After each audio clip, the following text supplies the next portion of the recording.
नेकी कर, दरिया में डाल। एक छोटे से गांव में यूसुफ नाम का नौजवान रहता था।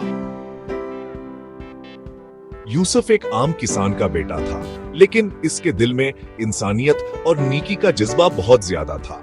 वो अक्सर गांव के लोगों की मदद करता, कभी किसी के खेत में बिला मुआवजा काम कर लेता, कभी किसी गरीब को खाना खिला देता।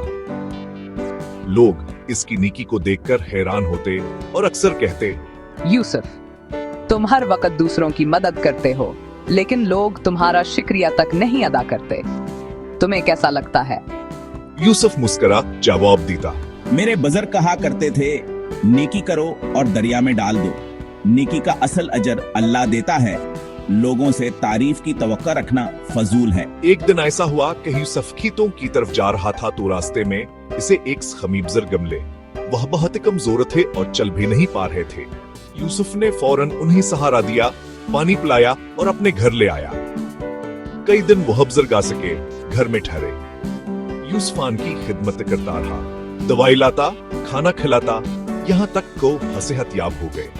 जब वो बुजुर्ग जाने लगे तो यूसुफ ने कहा, बाबा जी, आपका घर कहाँ है? मैं आपको छोड़ आता हूँ। बेटा, मेरा कोई घर नहीं, मैं मुसाफिर हूँ। तुमने जो नेकी की वो अल्लाह के यहाँ महफूज हो गई। यूसुफ ने यह सुनकर दिल ही दिल में शुक्र अदा किया। कहा सुने किसी उम्मीद के बगैर नेकी की थी। साल गुजरते गए। एक दिन गांव में कहत पड़ गया। बारिश ना होने की वजह से खेत सूख गए और लोगों के पास खाने को न रहा।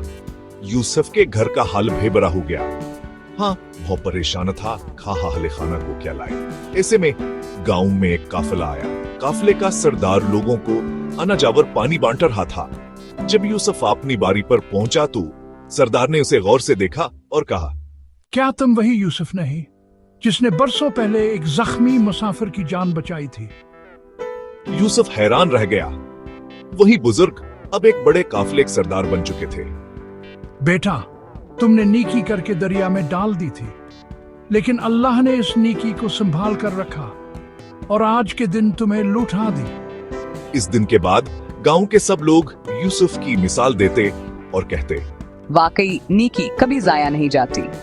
ये कहानी हमें यही सबक देती है कि नेकी का सलाह फौरन ना भी मिले तो गम ना करो, क्योंकि अल्लाह के यहाँ कोई नेकी जाया नहीं होती।